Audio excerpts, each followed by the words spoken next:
Vamos lá mais um vídeo de exercícios, questão de número 91. Marque a alternativa incorreta. Por favor, leia e marque a sua resposta.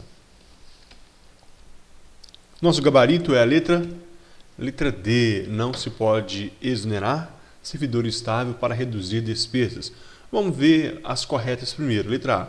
São estáveis após 3 anos de efetivo exercício os servidores nomeados para cargo de provimento efetivo em virtude de concurso público. Por previsão constitucional, sabemos que a estabilidade se dá após 3 anos de efetivo exercício.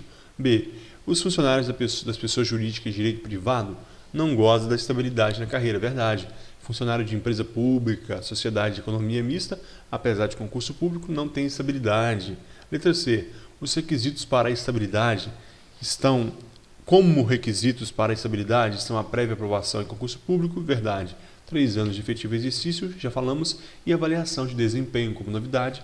A avaliação de desempenho ela é um pré-requisito para que também possa haver a estabilidade. Tem que ser positiva essa avaliação. Letra E. É vedada a acumulação remunerada de cargos públicos, exceto os casos previstos na Constituição, quando houver compatibilidade de horários. Perfeito. 2 cargos de professores, um professor mais um técnico ou científico, ou dois cargos de área da saúde com profissões regulamentadas, desde que haja horário compatível. Por que está errada a letra D? Não se pode exonerar servidor estável para reduzir despesas. Pode sim, nós sabemos que existe a previsão legal, pode haver essa redução, mas antes de reduzir o servidor estável, tem que reduzir 20% dos cargos de livre nomeação e exoneração, que são os cargos de confiança, todos os não estáveis, todos os funcionários não estáveis, aí sim poderá reduzir funcionários que são estáveis. Então, aquele efetivo que passou no concurso público, que tem mais de 3 anos, ele pode, nessas condições, ser exonerado do serviço público. É muito raro, é incomum e acredito que jamais vai acontecer. Mas tem a previsão legal e pode cair em prova. Questão de número 92. Não poderá o servidor estável perder o cargo? Qual a resposta correta? Se você marcou a letra C, você acertou. Por que você acertou? Preste atenção. Se eu disser que na letra A o servidor não pode ser exonerado, pode perder o cargo, estou mentindo. Por quê? Em virtude de sentença judicial transitada em julgada, a lei diz que ele poderá perder o cargo se ele cometer uma infração que culminar com essa pena. Então está correto. Em virtude de sentença judicial transitada em julgado, está de acordo com a lei. Ele poderá sim perder o cargo. Agora a letra B. Mediante processo administrativo em que seja assegurado a ampla defesa, sim, ele poderá, se ele for condenado em processo administrativo, numa falta que lhe culmine a pena de demissão. Então ele poderá perder o cargo, sim. A letra D. Mediante procedimento de avaliação periódica de desempenho, na forma de lei complementar, assegurada ampla defesa. Também está perfeito. Ele não cumpriu os requisitos da avaliação periódica, ele faltou o serviço, ele não prestou o serviço, teve más avaliações sucessivas, ele poderá perder o cargo. Agora, ele não pode perder o cargo mediante extinção do órgão público, em hipótese em que a lei e o servidor que o extinguir disciplinar a redistribuição de servidores. Não. Preste atenção, se o cargo foi extinto, ele será redistribuído, sim, mas o cargo ele é criado por lei e extinto por lei. Mas se for extinto, aquele servidor estável não vai perder o cargo. Ele poderá ser removido, poderá ser redistribuído, reaproveitado ou colocado em disponibilidade, mas nunca perder o cargo, ok? Questão de número 93. De acordo com a Constituição Federal, a acumulação de um cargo remunerado de magistrado com outro cargo remunerado de professor é...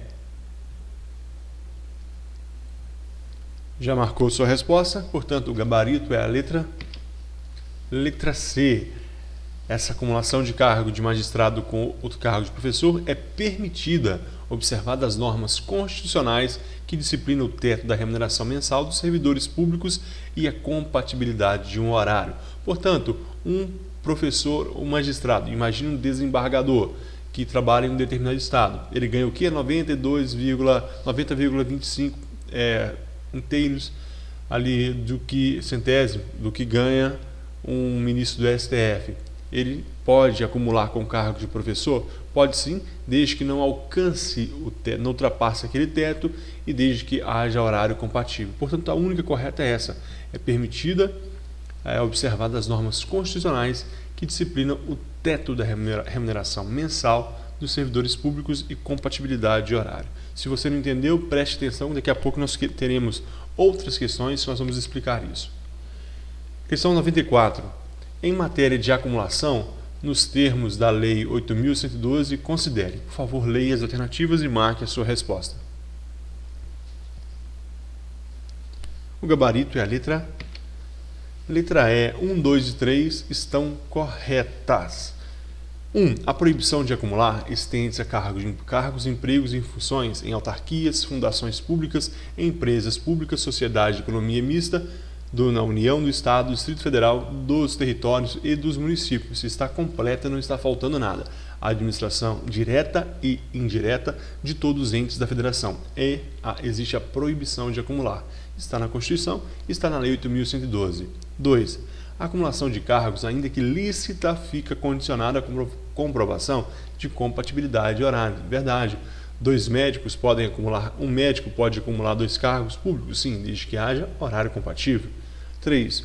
O servidor vinculado ao regime da Lei 8.112, que acumular licitamente 2 cargos efetivos, quando investido em cargo de provimento e comissão, ficará afastado de ambos os cargos efetivos, salvo na hipótese em que houver compatibilidade de horário e local com exercício de um deles. Olha, grife isso aqui, isso é importante. Exercício de um deles, declarada pelas autoridades máximas dos órgãos ou entidades envolvidos.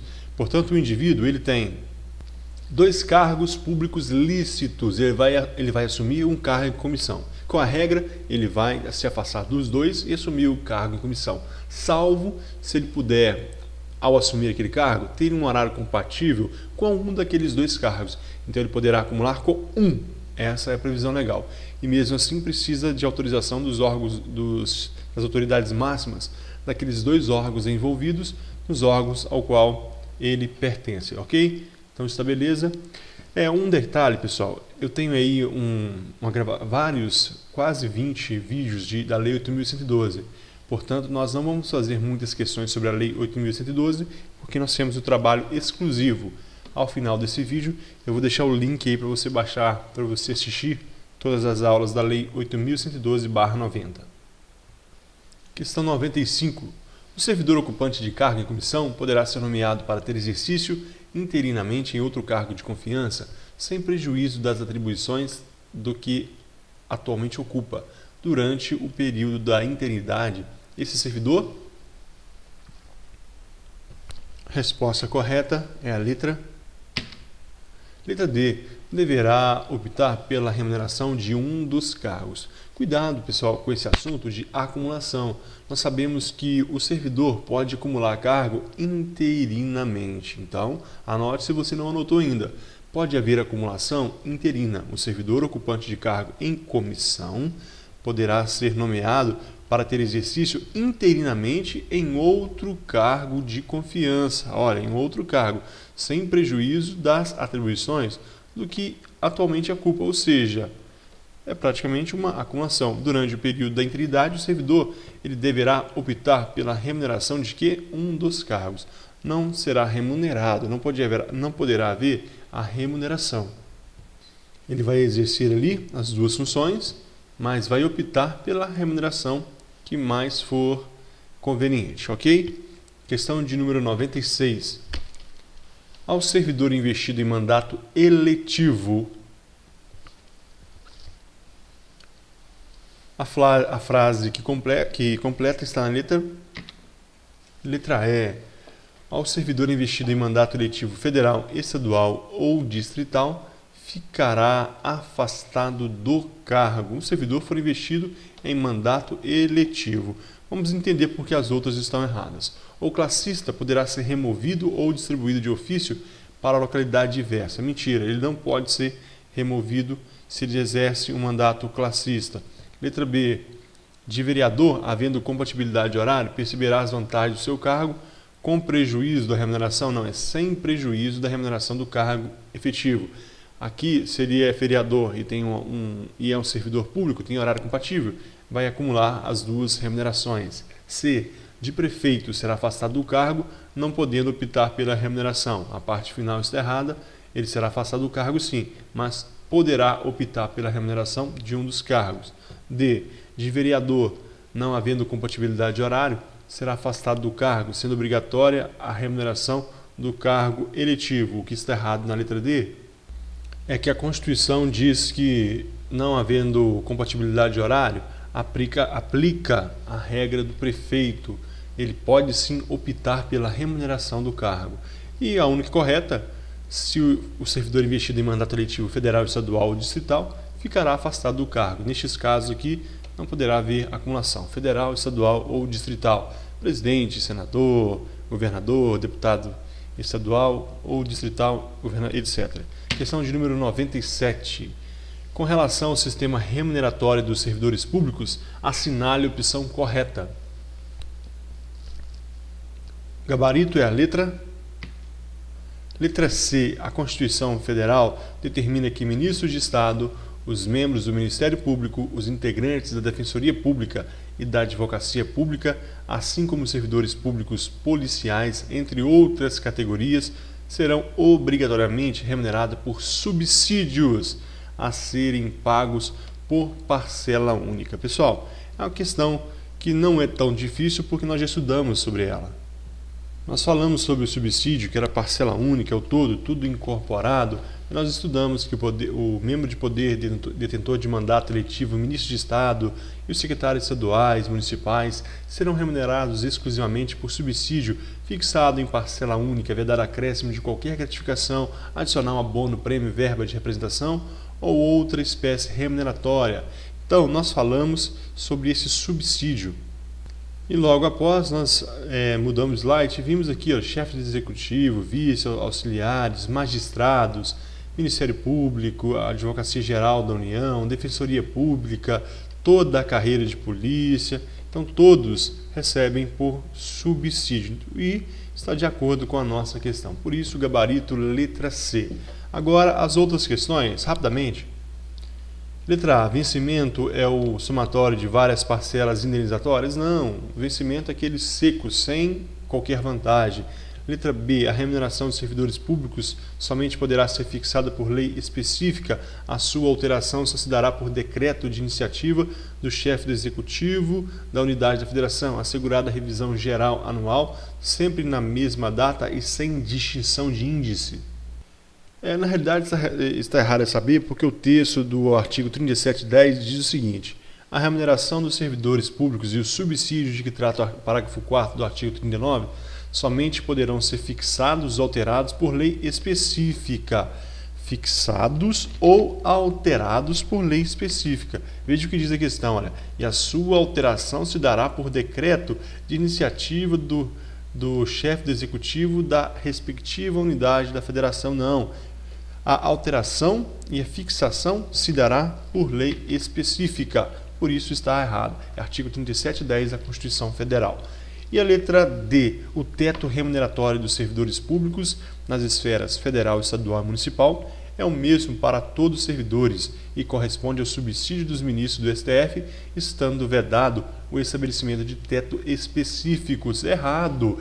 Nós já falamos sobre isso, teto remuneratório, lá no estado de Minas Gerais, nos estados membros, ali no Poder Executivo, o teto será do governador, no Poder Legislativo será o do deputado estadual, no Poder Judiciário será do desembargador, que é igual a 90,25% do teto do STF, ok? Então, beleza. E a letra correta é a letra C, que diz que a Constituição Federal determina que os ministros de estados e etc, seja pago por subsídios, nós já falamos. Questão de número 98. Considere os seguintes requisitos. 1. A aposentadoria tenha sido voluntária. 2. Funcionário estável quando na atividade. 3. A aposentadoria tenha ocorrido nos 7 anos anteriores à solicitação. 4. Existência de solicitação de reversão. Para a reversão do servidor aposentado no interesse da administração, são necessários, dentre outros requisitos, os indicados apenas em E a resposta correta é a letra D, 1, 2 e 3. O que está errado no 1, 2 e 4? O que está errado aqui no 3 é que a aposentadoria tenha ocorrido nos 7 anos. São 5 anos. Se o indivíduo tem que ter sido aposentado nos últimos 5 anos para que ele possa reverter a aposentadoria. A aposentadoria tenha sido voluntária também. Eu quis me aposentar. Não pode ser aposentadoria compulsória ou por invalidez. O funcionário ele é estável, ele era efetivo, era estável. E ainda a existência de solicitação de reversão. Eu tenho que solicitar minha reversão da aposentadoria. Portanto, só o item 3 que está errado. Questão de número 99. Os servidores públicos federais que ingressaram ou ingressarem em cargo público efetivo no Poder Executivo Federal a partir de 4 de fevereiro de 2013 terão suas contribuições previdenciárias limitadas ao limite máximo estabelecido para os benefícios do regime geral de previdência social. Estão, portanto, sujeitos ao regime de previdência complementar de que trata a Lei 12.618 de 2012. Esse texto está certo ou errado? Se você marcou certo, você acertou, isso mesmo. Os servidores públicos federais que ingressaram ou que ingressarem em cargo público efetivo no Poder Executivo Federal a partir de 4 de fevereiro de 2013, essa é a data ali regulamentar, terão suas contribuições previdenciárias limitadas ao teto, ao limite estabelecido para o regime geral de previdência social. Só vai descontar da sua folha, no máximo, esse valor. E você vai se aposentar, no máximo, com esse valor, que é o teto da previdência social. E todos eles estão sujeitos, portanto, a um regime de previdência complementar. Quer aposentar mais? Vai ter que ganhar mais? Vai ter que pagar para a previdência complementar. Questão de número 100. Os poderes administrativos de um agente público. Qual a resposta correta? Resposta, letra C. Devem ser exercidos obrigatoriamente quando determinar a lei.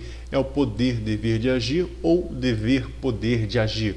O poder não é arbitrário, é um poder-dever, é o munus público. Letra A. Podem ser exercidos segundo a conveniência? Não, não é discricionário esse poder.